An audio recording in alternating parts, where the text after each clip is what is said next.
ئێوارەتان باش خۆشحاڵین لەگەڵتان شا دەبینەوە لە بەرنامەیەکی نوێی گفتوگۆی پایتەخت. گفتوگۆی ئەم شەویشمان باس لە چۆنیەتی چاکسازی لە هەرێمی کوردستاندا دەکەین. بۆ ئەم مەبەستەش میوانداری هەر یەک لە بەڕێزان کاک عەبدولسەلام بەرواری،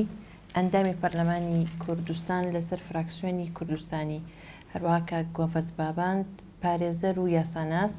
کاک عەدنان عوسمانیش لە فراکسیۆنی گۆڕان لە پەرلەمانی کوردستان. بەخێراتنتان دەکەم. کاک عەبدولسەلام، لەگەڵ تۆ دەست پێکەم، ئایا ئەو بڕیارانی کە ئێستا سەرۆکی هەرێمی کوردستان دەری دەکات دەکچێتە خانی چاکسازیەوە لە هەرێمی کوردستان؟ بەڵێ، زۆر سپاس بۆ ئەو دەرفەتە. بەڕاستی دەبی باسی هەموو هەنگاوەکان بکەین، ینی سەرۆک بارزانی لە ڕۆژی 11 ئازار، پاشان لە شەوی نەورۆز و پاشان لە سەرەتای مانگی 4 سێ پرۆژە بڵێن پرۆژەی چاکسازیان بڕیاری دەرکرد و خرا بواری جێبەجێکردن سپژنێکی تایبەت دروست کرا و لوژنەکە ئیشەکەت و بەلێنیشیدا لە ماوەی 3 تا 4 مانگ ئەنجامەکانە دیار بکرێن. من ئێستا ئەو پەیامەی کە لە جەژنی نەورۆژ پێشکەشی کرد لەبەر دەستمە، مەسەلەن خاڵی یەکەم پێداچوونەوە بە بارودۆخی حکوومەت و چاکسازیەکی وەزاری بنەرەتی بکرێت لادان و خەرەنشین و گواستنەوە لە هەموو دام و دەستگا و فەرمەگەکان بۆ پابەندبوون بە تەمەنی خەرەنشینی. مەسەلەن کۆمسیۆنی نەزاهە بە پلە دابمەزرێت و پەرلەمان بە پلە ئیلا ئاخریه. هەرچی تەندەرە کۆمپانیا گەورەکان ئەبیت بەشێک بکەن بە پشک و بیدەن بە خەڵک، کەرتی تایبەت لە دەمەزراندنی گەنجەکانمان بەشدار بیت. پەرلەمان یاسایەک مەودای پێداچوونەوەی پاسەوان و پرسەکان، یعنی ئەگەر بیخوێنین بێژگەلەوەی ئەو خاڵەنەنە ئەوەی هەمومان لێ بێزارین و هەمومان رازینین لێ. یەک دووەم سفەتی هەیە کە لای منەوە گرنگی ئەم پەیامەگەت عەمەلیە لە دروشم دەرچووە. بەس نییە بڵێن باسا چاکسازی هەبیت، بەس نییە بڵێن حکوومەت گەندەڵە، بەس نییە بڵێن نابی لە یاسا دەرچین. دەبی ئێمە شتێک پێشکەش بکەین کە ئەنجام بدرێت، جێبەجێ بکرێت. من تەسەوڕەکەم ئەم هەنگاوانەی سەرۆک بارزانی لەگەر ئەو هەڵوێستانە و ئەو داخوازیانەی کە لایەنەکانی ئۆپۆزیسیۆن پێشکەشیان کردووە، واروە ئەوەی کە هەگەر هەبن لە لای کۆمەڵانی خەڵک و گروپەکان پێکەوە یەکتر کامل ئەەکەن. واتە لەلایەکەوە ئەتوو بۆت هەیە وەکو بە عەرەبیەنەن منتەڵەقاتت هەبیت، پرەنسیب و بنەمات هەبیت، بەڵام ئەگەر مای لەوێ و هەر ئەوەت باس کرد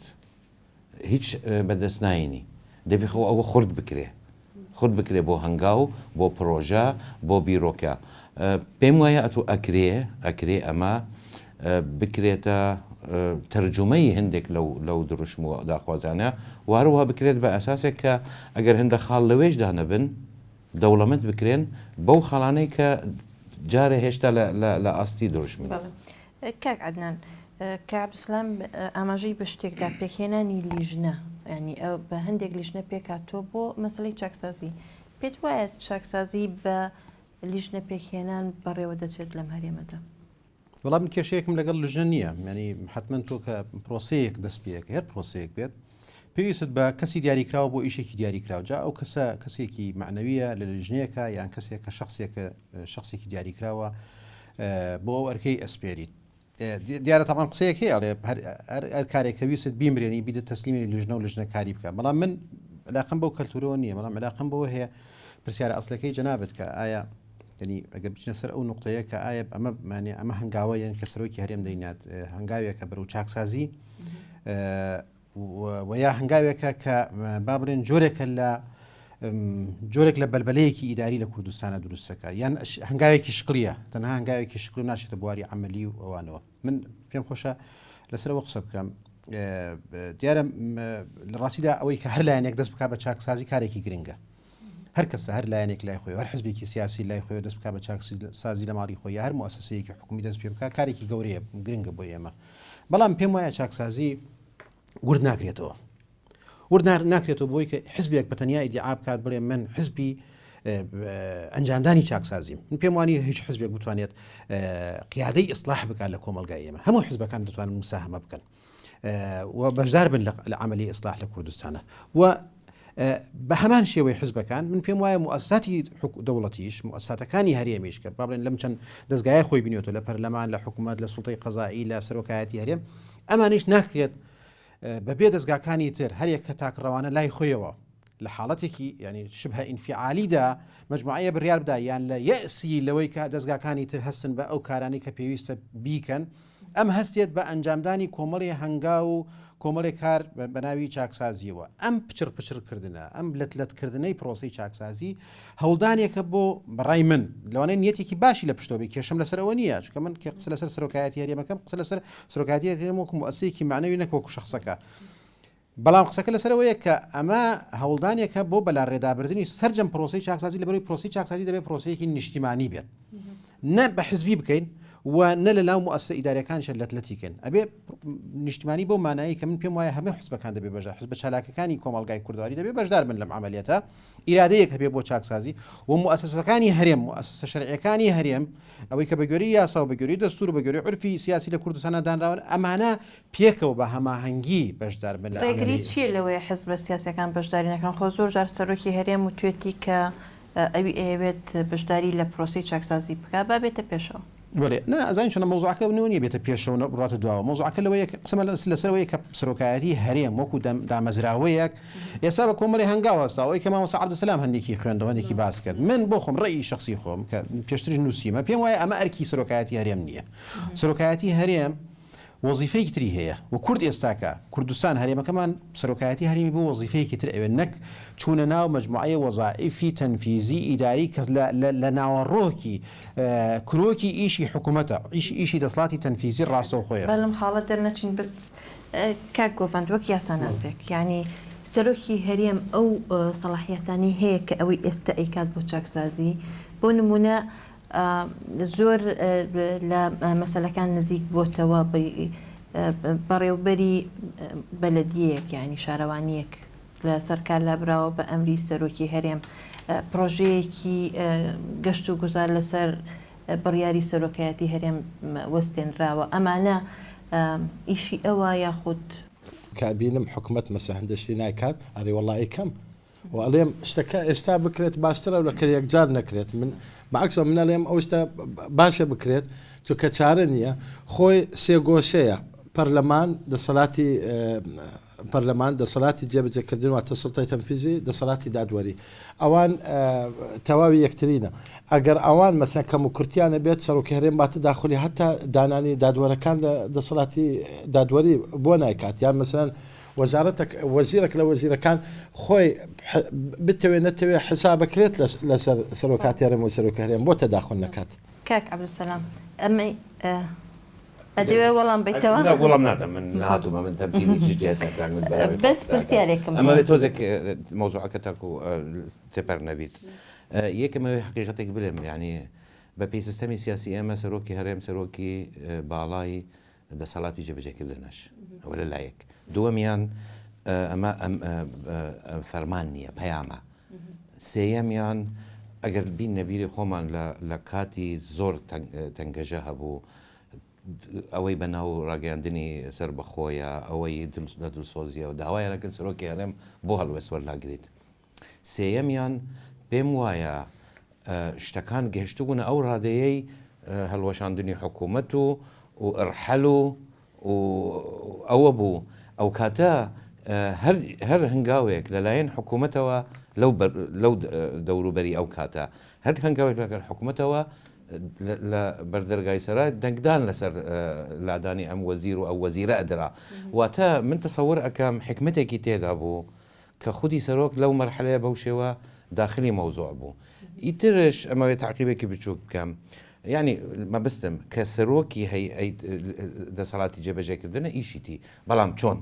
نابی تەجاوزی مؤسسات بکرێ خۆزگا من ئەوانەی باست کرد لەو دووسێ نمونەوە هیچ عەبدولسەلام دەرچوو پێش ئەم مەوزوعە علاقەتی بە مەوزوعات من ئەترسم ئەمەی زەیتونە غێری زتوش وابیت ئەگەر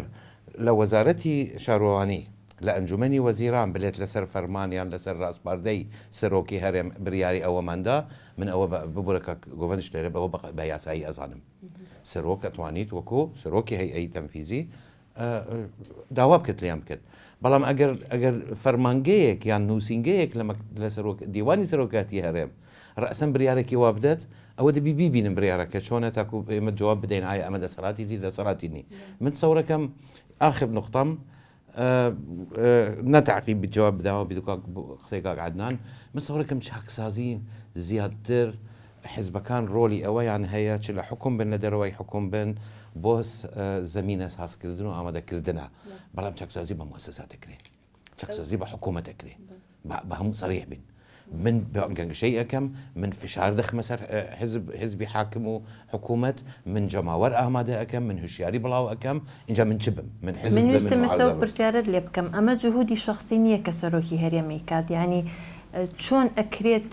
چاکسازی ببێتە سیستیماتیک لە هەرێمی کوردستاندا ئەو سوالە یەک ئێمە بەداخەوە وەکو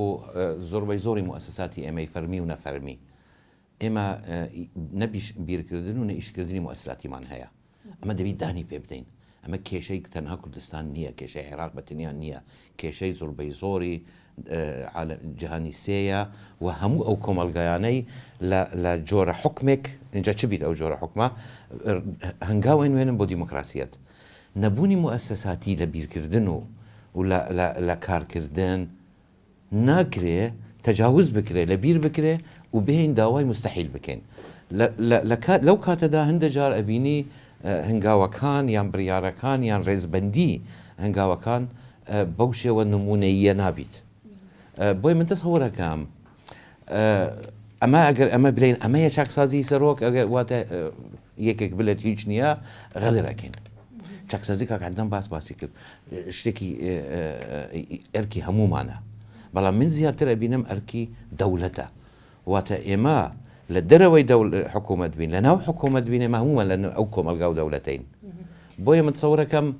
پێویستی بە ئەگەر لە من ئەپرسی من خەریجی ڕاضیاتم و پسپۆری کۆمپیوتەرم و 20 ساڵ لە مؤسساتی دەرەوە ئیشم کردووە لەگە عقلم تێکشو بیت لەبەر ئەو هەر سێشتا من ئەلێم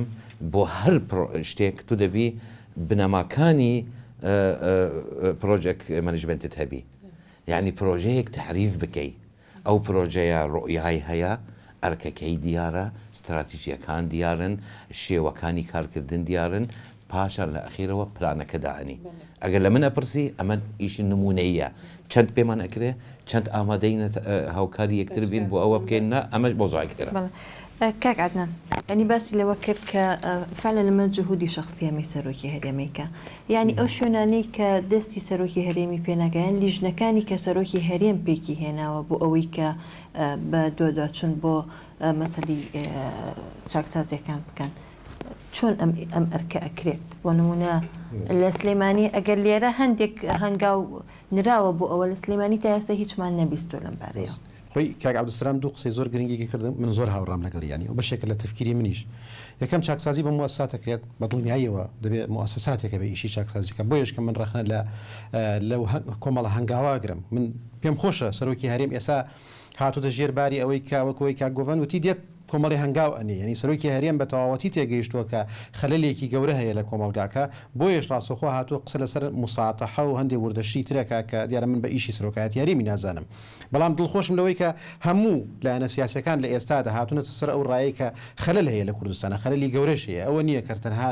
قسە بکەین بڵێن وڵا ڕاستە گەندەڵی هەیە بەڵام ئێستا هەسەکرێن نەک هەر گەندەڵی خەلەلێک هەیە ئیشی لەسەرەکرد بەڵام ئەوەی کە فعلا مامۆستا عەبدولسەلام وتی چاکسازی بە مؤسسات دەکرێت بۆیش من پێم وایە هەموو دامبوو دەستگاکان بە تەسەلسولی ئیداریەوە بەوانەوە بە هەموو مەرجعەتەکان دەتوانن پرۆسەیەکی چاکسازی گەورە بکەن بۆیش من پێم وابوو بە هەموو حزبەکانیش دەکرێت ئەم هەنگاوە تەنها بە ئۆپۆزیسیۆن ناکرێت تەنها بە دەسڵات ناکرێت ئۆپۆزیسیۆن بە تەنها پێی وابێت ئەوە توانێت پرۆسی چاکسازی بە ئەنجام بگەێنێت بەبێ بەشداری لایەنەکانی تر بۆ دەسڵاتیش پێی وابێ خۆی لەبەرەوەی دەسڵاتە ئێستا هەتوانی هەنگاوەکان بری بەبێ ئۆپۆزیسیۆن بەبێ گوێگرتن لە ئۆپۆزیسیۆن و ڕای شەقام و ئیلاخری و کۆمەلگای مەدەنیەوە پێم وایە هەردوو لایەن بە هەڵەیەکی گەورەڕون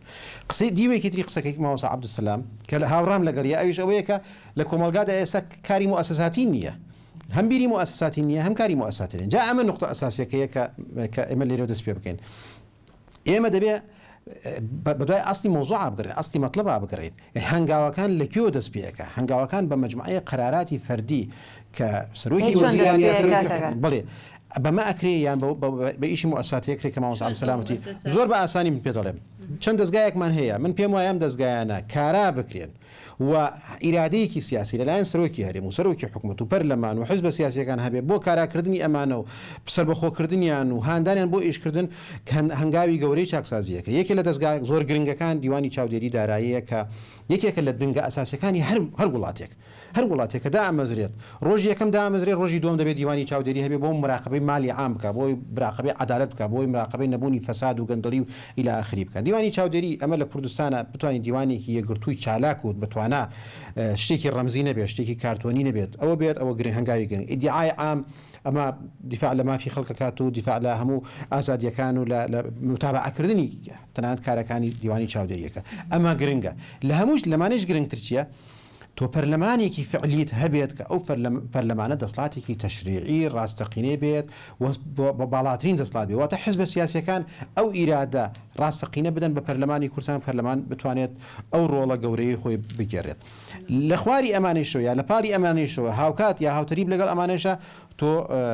سوڵتەی تەنفیزیت هەیە سوڵتەی تەنفیزی لە ژێر چاودێری دیوانی چاودێری ئیدعای عام پەرلەمانی کوردستان و سەرۆکی هەرێمیش بۆیە من ئەڵێم سەرۆکی هەرێم ڕاستە مامۆستا عەبدولسەلام باسی کرد بە گوێرەی یاسای سەرۆکایەتی هەرێم